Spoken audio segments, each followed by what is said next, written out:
Olá, eu sou a Gabi Fadel e bem-vindos ao primeiríssimo Fadel News do ano. E vocês não sabem, vocês não estão entendendo, assim, a quantidade de energia que foi necessária. Eu fiquei parada aqui na frente dessa câmera, assim, ó, um tempão até conseguir ter forças pra começar esse vídeo depois de ter passado pelas minhas mini férias. Mas senti saudade de vocês. E vamos começar o primeiro Fadel News 2024 falando do que aconteceu em 2024 até agora, né? Porque você pensaria que em tão pouco tempo de ano não teriam acontecido tantas coisas assim. Mas aconteceu, viu? 2024 falou assim, eu vou dar trabalho pra Gabriela. Essa menina vai ter sobre o que falar. Quando ela voltar, ela vai. Começando que o Mickey agora é domínio público. Gente, a Disney tá há muitos e muitos anos tentando impedir isso, tá? Inclusive, a lei de direito autoral lá nos Estados Unidos, ela já foi mudada várias vezes por causa da Disney, por causa do Mickey. Mas dessa vez eles não conseguiram, uma hora isso ia ter que acabar e o Mickey finalmente entrou em domínio público. O que significa que você pode usar a imagem do Mickey pra fazer produções, pra vender produtos, enfim, tá aí pra quem quiser usar. Não é o Mickey que a gente conhece hoje, tá? O Mickey moderno. É o primeiro Mickey que existiu, que é um que não tem aquela bolinha branca com bolinha preta do olho, o olho dele é todo preto. É um pouquinho diferente. Mas é o Mickey de qualquer jeito. Isso aí é pra mostrar pra gente que um dia chega. Um dia chega. Você pode tentar impedir de todas as formas, mas um dia vai acontecer. O quê? Não sei, mas vai. Nesse caso, assim, agora, pra Disney é uma coisa ruim. Pra você talvez seja uma coisa boa, não sei. Tomara que seja coisas boas, que um dia vão chegar. Não sei mais do que eu tô falando, tá? Me perdi. E esse ano, ele começou um pouco tenso lá na Ásia, assim, tô entendendo muito bem o que tá acontecendo por lá. Pra gente começar, no dia 1º de janeiro, teve um terremoto absurdo no Japão. O terremoto atingiu 7.6 na escala Richards, e 7.6 é um terremoto considerado bem forte. Tanto é que o Japão é um dos países mais preparados no mundo pra terremotos. Eles estão ali numa zona, no Círculo de Fogo, no meio de um monte de terremoto, e mesmo assim, ele fez estragos muito grandes na costa oeste do Japão. Teve um alerta de tsunami também, que foi divulgado por causa desse terremoto. Mas ainda tem mais 120 chamados de pedidos de ajuda, que eles estão tendo dificuldades de chegar até esses lugares por conta da chuva que tá lá. E não só isso, tá? Mas já foi divulgado que existe uma chance de que outros terremotos ainda continuem acontecendo por essa próxima semana. Atividade sísmica é assim, né? Muitas vezes quando começa, ela fica ali um pouco até ela parar. Na Califórnia, inclusive, também teve um terremoto. E assim, pra um terremoto no Japão chegar a esse número de mortos é porque foi realmente muito forte. Porque, gente, assim, muitas vezes você nem sente terremoto lá, se você tá num prédio, sabe? Porque eles têm uma tecnologia muito, muito foda justamente pra isso, porque tem muito terremoto. E aí, no meio dessa catástrofe, teve um acidente aéreo no Japão que foi um negócio surreal. Um avião comercial e um avião das forças aéreas que estavam fazendo resgate por causa desse terremoto colidiram. Todas as pessoas do avião comercial foram salvas. Não houve nenhum morto nesse avião, mas 5 oficiais morreram no outro voo menor. E o caos na Ásia não acabou por aí. Um dos líderes da oposição do governo na Coreia do Sul, que é um cara chamado Lee Jae-myung, espero ter pronunciado isso certo, foi esfaqueado no pescoço por um homem que fingiu que ia pegar o autógrafo com ele e esfaqueou ele no pescoço. E tem isso gravado, porque na hora tinham vários repórteres ali acompanhando. Ele foi esfaqueado no pescoço, ele foi pro centro cirúrgico, passou por uma cirurgia, já saiu da UTI, então parece que ele tá estável, mas assim, o caos. Mas agora vamos voltar aqui pro Brasil, porque por aqui eu tenho notícias boas. O Lula sancionou uma lei que coloca um teto nos juros de dívidas de cartão de crédito, tá? Essas dívidas são para o cartão de crédito. O limite agora dos juros das dívidas de cartão de crédito é de 100% do valor da dívida. Ou seja, se você fez uma dívida aí no cartão de crédito de R$2.000, o limite dos juros dessa multa vai ser de R$2.000 também. Então isso significa que a sua dívida ela só pode dobrar. Antes, esses juros eles ficavam correndo eternamente e essa dívida virava uma grande bola de neve. Agora com essa lei sancionada, isso não pode mais acontecer. Isso vem de uma série de medidas do governo, né, pra limpar o nome das pessoas, pra eliminar dívidas. O governo já tinha quitado no ano passado a dívida de várias pessoas dos seus primeiros imóveis, de pessoas de baixa renda. Também teve aquele programa onde várias pessoas conseguiam pagar suas dívidas por valores muito pequenos. E agora foi sancionada essa lei justamente pra impedir que essas dívidas virem uma bola de neve. Então é isso, gente. Agora tá liberado fazer dívida no cartão de crédito, que só pode duplicar. Bola de neve não vira mais, quer dizer, liberado não foi não, né? Mas assim, ficou um pouco mais de boa. Não faça dívidas do cartão de crédito, tá? Eu particularmente não ia conseguir dormir na minha cama. Ia ficar louca. Mas pelo menos agora eu ia saber que ia ter um fim, né? Melhor. E agora veio a público que o Ministério Público Federal tá pedindo a condenação do Júlio Cocielo por injúria racial, por causa de vários tweets que ele fez ao longo dos anos. Pra quem não se lembra bem, esse caso ele estourou lá em 2018, quando o Cocielo fez um tweet onde ele associava o jogador de futebol Mbappé com uma pessoa que faria arrastões. E na época isso foi uma grande polêmica de estar associando ali uma pessoa negra a arrastões na praia. E o que aconteceu a partir daí é que as pessoas começaram a procurar outros tweets do Cocielo na rede social. E vários tweets começaram aí a rodar, onde ele fazia comentários que, né, a gente pode chamar de piada aqui, extremamente racistas. Eu vou ler aqui alguns pra vocês. O Brasil seria mais limpo se não houvesse frescura com piadas racistas. Mas já que é proibido, a única solução é exterminar os negros. Nada contra os negros, tirando a melanina. Bom, a partir daí o Ministério Público montou e protocolou um processo contra o Júlio Cocielo. Esse processo, na verdade, ele não começou agora. Ele começou em 2022. Só que ele seguia em segredo de justiça. Porque geralmente processos, quando eles envolvem pessoas públicas, né, como é o caso do Júlio Cocielo, ou, sei lá, eu, por exemplo, você pode pedir para que esse processo ele corra em segredo de justiça para proteger ali informações da vítima, né? Porque essa vítima já tem uma vida muito exposta, para que outras pessoas não tenham acesso a mais informações sobre essa pessoa. Então esse processo estava seguindo em segredo de justiça em dezembro do ano passado, pouco tempo depois deles terminarem de protocolar tudo. Eles finalizaram todo o processo ali da primeira instância e deixaram o processo pronto para julgamento ali em novembro. E em dezembro o Ministério Público pediu para a Justiça para que esse processo fosse retirado de segredo de justiça. E eles acataram, eles acharam que era uma boa ideia, e é por isso que a gente tá falando sobre isso agora. Que até então, ninguém sabia. Cada postagem pode gerar uma pena de até 5 anos de cadeia pro Júlio. O que não significa que isso vai acontecer, tá? Isso aí é o pior dos casos. Até porque ele primeiro precisaria ser condenado em cada um dos tweets, né? E dificilmente também ele vai receber uma pena de prisão, porque eu acredito que ele seja réu primário. E dificilmente isso iria acontecer por causa desse caso. Mas essa seria a pena mais alta que ele poderia receber por causa disso. E aqui eu quero ler pra vocês um pedaço desse processo, tá? Ainda que o réu seja humorista, não é possível vislumbrar tom cômico, crítica social ou ironia nas mensagens por ele publicadas. Pelo contrário, as mensagens são claras e diretas quanto ao desprezo do réu pela população negra. As publicações do réu não expõem ao ridículo as estruturas de um sistema discriminatório, mas ridicularizam os próprios sujeitos historicamente subjugados. Não é humor, é escárnio. E aqui eu quero falar uma coisa sobre o que a gente discute muito sobre o limite do humor. E porque a gente deveria poder fazer piada de tudo. Cara, mas você pode fazer piada de tudo. O problema não é sobre o que você tá fazendo a piada. O problema é sobre como você tá fazendo essa piada. Uma coisa é você pegar algo como o racismo e você fazer uma piada inteligente. Uma piada que critica aquilo. Uma piada que contenha uma ironia sobre aquilo. Outra coisa é você simplesmente ser racista. Você pode sim fazer piadas sobre as coisas. Só depende de como você tá fazendo essa piada.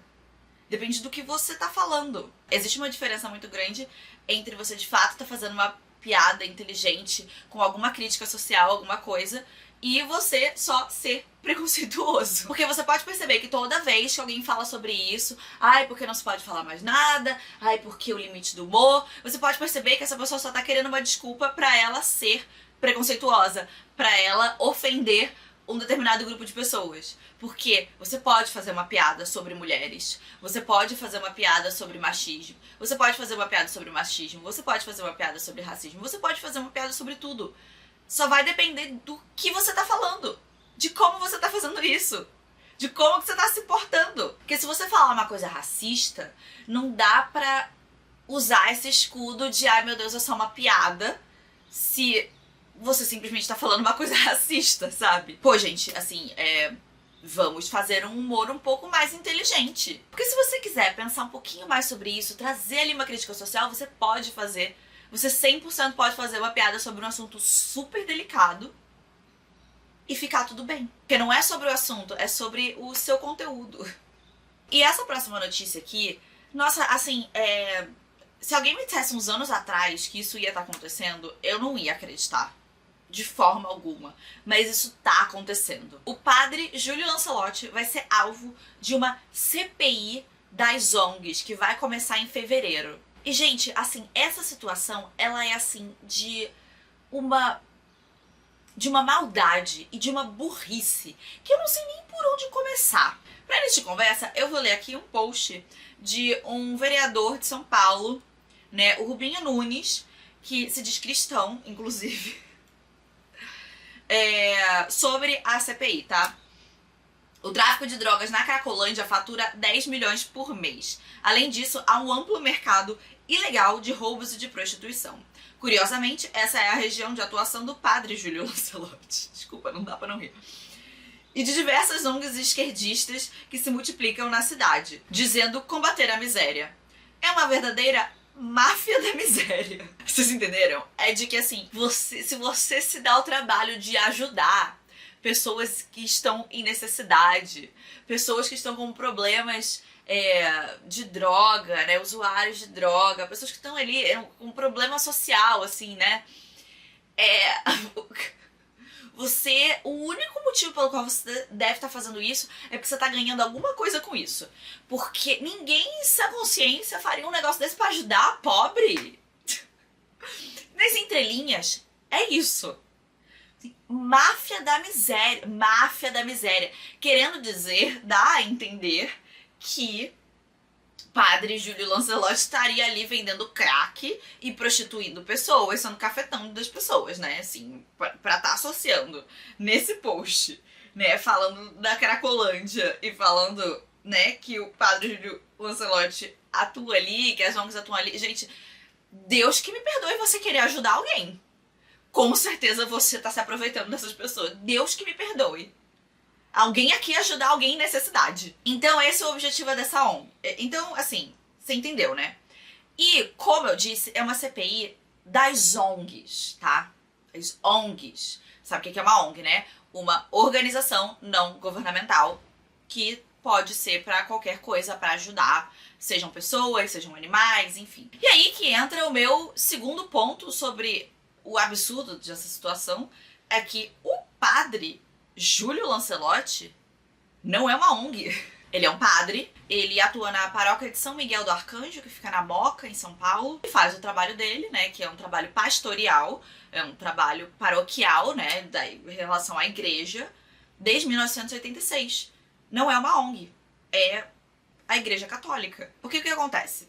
O objetivo de uma CPI, né, é você investigar alguma coisa, geralmente que está sendo feita com dinheiro público, né? Tipo, a instalação dessa CPI é justamente para investigar o uso de recursos públicos. Tanto é que o próprio padre falou isso. Ele falou assim, né, que a instalação dessa CPI é super legítima. Faz sentido você instalar uma CPI, né, para investigar para que os recursos estão sendo usados. O Black dos cachorros aqui tá latindo que nem os doidos. Mas ele não faz parte de nenhuma organização e também não tá vinculado à prefeitura, tá vinculado à Igreja Católica. Então, assim, não só essa CPI é de um extremo mau caratismo, porque o padre Júlio Lancelotti, ele virou alvo de certos grupos de direita já há algum tempo, o que não faz o menor sentido pra mim, porque ele simplesmente faz um trabalho ali com a população carente de São Paulo. Ele é católico, o que, assim, ele é católico, ele não estaria ali representando, então, a família, né, as pessoas do bem, o que é que...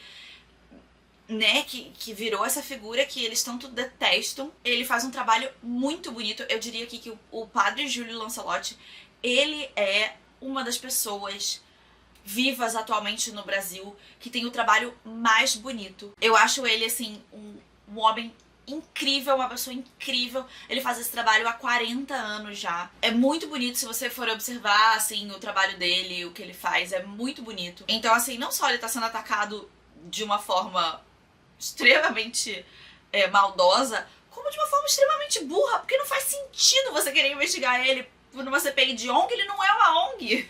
O que ele tá fazendo é com o dinheiro da Igreja Católica. Tipo, se alguém tem um problema com ele tá fazendo isso, né, com o dinheiro da Igreja Católica, deveria ser o Papa. E o Papa não tem um problema com isso. Porque enquanto eu tava lendo, né, sobre esse caso, eu vi uma notícia dizendo que em 2020 o Papa Francisco ligou pro padre Júlio Lancelotti, né, e falou que ele sabia que tava muito difícil naquele momento e tal, mas que não era pra ele desanimar do trabalho dele, que era pra ele conseguir, que era pra ele continuar, porque o trabalho dele era muito bonito. Então, assim, não faz o menor sentido. Mas eu vou usar esse momento aqui pra divulgar o trabalho do padre Júlio Lancelotti, porque eu acho que realmente é um trabalho muito bonito. E olha aqui, não sou católica, não gosto de religiões no geral organizadas, mas independente de você ter uma religião ou você ser de outra religião, o trabalho dele é incrível, independente do que você acredita. E eu vou usar esse momento, já que a gente tá falando dele aqui, para divulgar exatamente o trabalho social do padre Júlio Lancelotti. Tem aqui, ó, você pode ver o panfletinho dele, tem o QR Code para você mandar um Pix pro trabalho dele, porque a gente pode transformar tudo isso em uma divulgação de um trabalho tão bonito. Agora, no final do ano, no dia 23 de dezembro, a gente teve a morte da Jéssica Canedo. E essa morte da Jéssica Canedo se deu logo depois de uma série de acontecimentos, assim, terríveis, cruéis e muito dramáticos, assim. O que acontece, né, que você já deve saber, é que foi publicado em várias páginas de fofoca. Começou no Garoto do Blog e depois foi repostado em outras páginas de fofoca, entre elas o Choquei, um print de uma menina que estaria flertando com o Whindersson. E essa menina em questão seria a Jéssica Canedo. O print era falso. O próprio Whindersson se pronunciou sobre isso, disse que o print era falso. A Jéssica fez um post dizendo que o print era falso, mas mesmo assim a Jéssica continuou sendo massacrada pelas pessoas online, dizendo que ela só queria atenção, que ela queria ganhar seguidor. Ai meu Deus, nasce uma nova influencer. Inclusive, quando a Jéssica fez esse pronunciamento, ela colocou lá um texto nos stories dela. Dono da Choquei teria comentado ali, feito um comentário onde ele dizia que aquilo ali não era Enem, não. Um tempo depois ainda, a mãe da Jéssica gravou um vídeo pedindo para que, por favor, parassem de atacar a filha dela. Mas os ataques continuaram e no dia 23 de dezembro, 3 dias depois que as notícias foram publicadas, a Jéssica tirou a própria vida. Bom, depois do falecimento da Jéssica, vários perfis começaram a ser responsabilizados por causa disso. Principalmente o perfil da Choquei. Justamente por ter tido esse comentário ali, meio que debochando da Jéssica, né? O perfil ficou sem postar nada ali por uma semana, justamente por conta disso. Não por conta da Jéssica, mas por conta, né, da resposta do público. E aí agora a gente entra no nosso próximo capítulo, que o Daniel Penin, que é o mesmo cara que gravou aqueles vídeos falando sobre a Blaze no ano passado, gravou um vídeo aonde ele fazia um exposed da Choquei e de outras páginas de fofoca. Fazia um exposed da Mind, que seria a agência que agencia vários perfis de fofoca. E eu já falei aqui antes, quando rolou aquele negócio da Blaze, que o Daniel Penin, ele tem o teto de vidro. O Daniel Penin, ele é extremamente contra o governo do PT. E ele se usa de artifícios extremamente exagerados. Ele, assim, pega um problema real que tá acontecendo de verdade e ele extrapola tudo até conseguir arranjar uma ligação disso com o PT. Nesse vídeo ele fala que esses perfis de fofoca, eles são agenciados ali pela Mind, e aí ele faz esse link entre a Mind e o PT. Por quê? Porque ele pega ali várias pessoas que são agenciadas pela Mind e vai no perfil dessas várias pessoas, entre elas várias pessoas dos perfis de fofoca, tá? E mostra que essas pessoas declararam votos pro Lula na eleição. E aí ele diz que a Mind, que agencia todos esses perfis de fofoca, é uma fábrica de fake news. E aí aqui a gente precisa colocar o pezinho no freio da imaginação superfértil do Daniel Penin, que, meu Deus, vai longe, vai longe. Em primeiro lugar, que aparentemente ele resolve, assim, aleatoriamente, que não é tão aleatório assim na verdade, quem que ele vai olhar pra ver o posicionamento político. Porque entre as várias pessoas agenciadas da Mind, tem sim várias pessoas que declararam votos pro Lula, né? Mas tem várias pessoas que estão na Mind ali, que são agenciadas pela Mind, que são bolsonaristas. É só você olhar na lista. A mesma lista lá que ele mostra no vídeo dele, super bem produzido, com as carinhas lá, e fala, olha só, Bruna Luiz declarou voto pro PT. Tá, mas e o Caio Castro é petista? Será que o primo rico, que tá lá também na Mind, é petista? Votou no Lula? Tem um monte de gente que não é, que não vota de esquerda. Porque geralmente esse não é o crivo pra você entrar numa agência. E é óbvio que tem sim várias pessoas que votam no Lula e que declararam voto no Lula. Porque, enfim, você pode declarar voto se você quiser. O voto é secreto, mas não precisa ser a sua escolha. Ele, assim, tirou do cu dele que, ó meu Deus, é uma máquina, que todo mundo ali é petista, que não é verdade. Outra, você pode olhar no portal da transparência do governo, tudo que foi gasto com mídias sociais, né, com esse tipo de coisa. E assim, os valores são ínfimos. E eles estão todos lá pra todo mundo ver, sabe? Não é como se fosse algo super escondido nem nada. Essas pessoas, esses artistas, eles têm todo o direito do mundo de postar pra quem eles estão votando. Isso não é nada de errado. E os perfis de fofoca, cara, em sua grande maioria, são mais IAG, mano. As IAG dificilmente vão votar em algo que não seja no PT. Tem IAG bolsonarista? Claro que tem IAG bolsonarista, né? Mas é raro, mas acontece. Mas aí você tá olhando ali pra um monte de perfil das gays, provavelmente elas vão votar de esquerda, né? Geralmente é assim. Não significa que é sempre. E aí você querer associar isso a uma fábrica de fake news que está associada ao governo é, assim, de uma extrapolação sem limite. E é claro que a gente precisa, sim, discutir sobre a responsabilidade desses perfis de fofoca.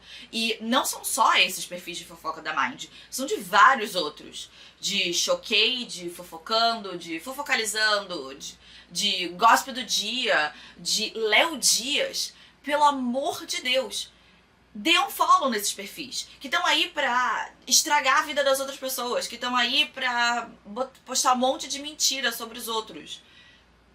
Sim, isso precisa ser discutido, sobre essa responsabilidade desses perfis. Mas é assim, de uma cara de pau tão grande, um negócio que não tem nada a ver. E sim, a gente precisa sim discutir sobre isso. Mas não desse jeito que você tá fazendo. Querer transformar um problema real sobre algo que aconteceu ali com a Jéssica em um espetáculo pra esse lado é, assim, surreal. Então, assim, entre nós aqui, eu não quero nunca mais ouvir falar de Daniel Penin, porque este homem, inclusive, tá? Já falei aqui que tem um teto de vidro. O Daniel Penin é daqueles caras que, no final das contas, tá tentando te vender um curso, porque é exatamente isso que ele tenta fazer no final mesmo. E no ano passado, saiu uma investigação no Lupa da UOL que detalhava sobre como tinham vários empresários usando notícias falsas, perfis falsos e propaganda enganosa para vender suplementos. E Daniel Penin estava metido nesse meio. Penin, da Money Ads e Branding Cap, compartilha nos drives divulgados no Telegram o passo a passo para aquecer, camuflar perfis e até mesmo para criar diversas contas usando a mesma identidade. No material, ele chega inclusive a ensinar pessoas como deve recorrer ao Facebook contra a derrubada da conta. E tudo isso é para divulgar suplementos que não tem nenhuma comprovação de que funcionam. Inclusive, muitas vezes usando indevidamente a imagem da Anvisa. E deixa eu te falar uma coisa aqui. Se tem alguém tentando te vender suplemento, tá? Boa coisa não é. Sempre. Das duas, uma, tá? Ou essa pessoa é burra, ou essa pessoa é mau caráter. Ai meu Deus, Gabriela, mas fulano, não sei o que eu conheço, tá vendendo suplemento, minha mãe tá vendendo suplemento, talvez, tá bom, talvez a sua mãe seja burra só. Tipo, ela não pesquisou, não entende do negócio, beleza, acontece. Mas que eu acho que, sinceramente, é um pouco melhor do que você ser mau caráter. E agora, pra gente finalizar esse vídeo, que já está ficando enorme, porque vocês estão vendo quanta coisa aconteceu em 2024, a gente vai terminar falando sobre os arquivos que estão sendo divulgados do Jeffrey Epstein. Jeffrey Epstein foi um bilionário muito famoso, muito bem conectado, que foi condenado por tráfico de pessoas e obtenção de menores de idade para prostituição há alguns anos atrás. Em 2019, ele foi encontrado morto na sua cela, teoricamente por suicídio. Há quem acredite que não seja. E o Jeffrey Epstein, ele era uma pessoa extremamente bem conectada e que tinha uma ilha. E nessa ilha eram levadas meninas, muitas vezes menores de idade, pra servir ali, se você me entende, aos homens. E eram dadas festas nessa ilha, eram várias pessoas que iam e vinham de lá. E já há algum tempo está sendo falado sobre a lista de pessoas que frequentavam a ilha do Jeffrey Epstein. E o que acontece é que no ano passado, uma juíza decidiu retirar do segredo de justiça documentos de um dos casos envolvendo o Jeffrey Epstein. Ela disse que não fazia mais sentido manter esses documentos em segredo de justiça, porque muitas das pessoas envolvidas já tinham dado entrevistas, essas coisas já estavam na mídia, então que eles poderiam ser divulgados para o público. E aí começou um alvoroço para se saber a lista de pessoas que apareceriam nesses documentos e que teriam frequentado a ilha do Jeffrey Epstein. E aqui eu quero esclarecer algumas coisas sobre alguns pontos desses nomes dessa lista. Em primeiro lugar, não existe uma lista, tá? O que existe são vários e vários e vários documentos do julgamento. E até agora foi divulgadas 900 páginas sobre esse julgamento. 900 páginas. E isso não é tudo. Nos próximos dias ainda vão continuar sendo divulgados mais. Isso aqui é só o que a gente tem até agora, são 900. Ao todo, são 250 documentos. Então não existe uma lista, não vai aparecer uma lista. O que vai aparecer é que as pessoas vão analisando esses documentos e vão vendo o que foi dito sobre essas pessoas. E aqui é importante dizer que não é só porque uma pessoa foi na ilha do Jeffrey Epstein que necessariamente significa que essa pessoa está envolvida nessas atividades ilegais. Significa só que essa pessoa foi para a ilha. Ir para a ilha não está necessariamente atrelado a isso, porque essa ilha servia para outras coisas, né? Não era só para isso. Claro, rolava essas festas, esses encontros, mas também rolava eventos, rolava, enfim, teve um encontro de cientistas uma vez que foi na ilha, enfim, aconteciam outras coisas por lá que não era só isso. Mas a gente vai falar agora do que foi divulgado até agora sobre algumas pessoas. Então até agora, nada do que apareceu incrimina de fato ninguém. Vou ler aqui pra vocês algumas das coisas que foram ditas sobre alguns dos principais nomes que estavam sendo esperados. Michael Jackson, por exemplo, é mencionado, mas ele é mencionado, por exemplo, por uma das vítimas, dizendo só que uma vez ela encontrou com Michael Jackson. É literalmente só isso. E inclusive perguntam pra ela se ela foi obrigada a massagear o Michael Jackson, que era o modus operandi dessa galera. Eles pediam pra você massagear a pessoa e ela disse que não. Donald Trump foi mencionado muito brevemente também. Ele é mencionado dizendo que uma vez eles tiveram que parar em Atlanta e ele falou, ai que bom, vou falar com o Trump, porque o Trump tinha os cassinos lá, né? E também quando perguntada se ela já tinha encontrado com ele na ilha, ela disse que não.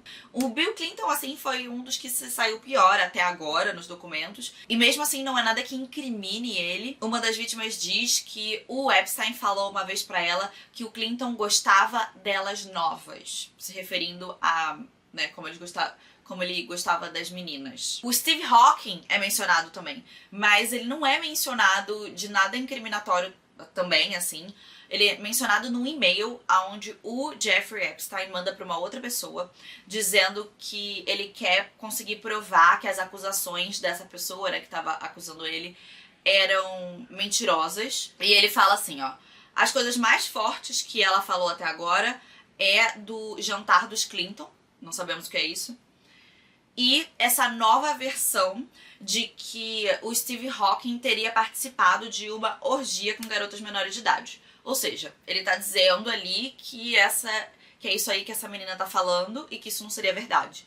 Então também não é nada que incrimine ele. E como eu disse, já teve conferências aí de cientistas. Essa conferência foi em 2006 e o Steve Hawking foi na ilha pra essa conferência. Foram com outros 200... E foi ele e outros 20 outros cientistas. O que saiu sobre o príncipe Andrew é até agora uma das piores coisas, onde ele é mencionado de ter apalpado o seio de uma das vítimas. E, inclusive, essa vítima em questão, ela fez um acordo judicial com o príncipe Andrew há algum tempo atrás por causa de uma acusação de assédio de quando ela seria menor de idade. Enfim, tem outros nomes aí mencionados, mas como eu disse, nenhum desses nomes existe de fato alguma acusação, alguma coisa substancial sobre essas pessoas. Esses documentos eles ainda estão saindo, ainda vai demorar um pouco, ainda tem muita coisa pra sair, então pode ser que isso mude. Isso é até o presente momento que eu estou gravando esse vídeo, porque, sei lá, amanhã isso pode já mudar.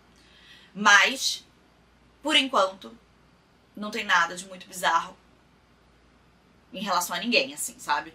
Mas a gente vai ter que esperar pra todos os documentos saírem pra gente de fato saber. Só que assim, provavelmente não vai ter nada que seja extremamente incriminatório em relação a ninguém, porque senão essa pessoa estaria sendo investigada, sabe? Teria sido aberto um outro inquérito sobre essa pessoa, como por exemplo, né, o príncipe Andrew. Rolou esse outro julgamento ali, esse outro processo que foi onde houve um acordo, né?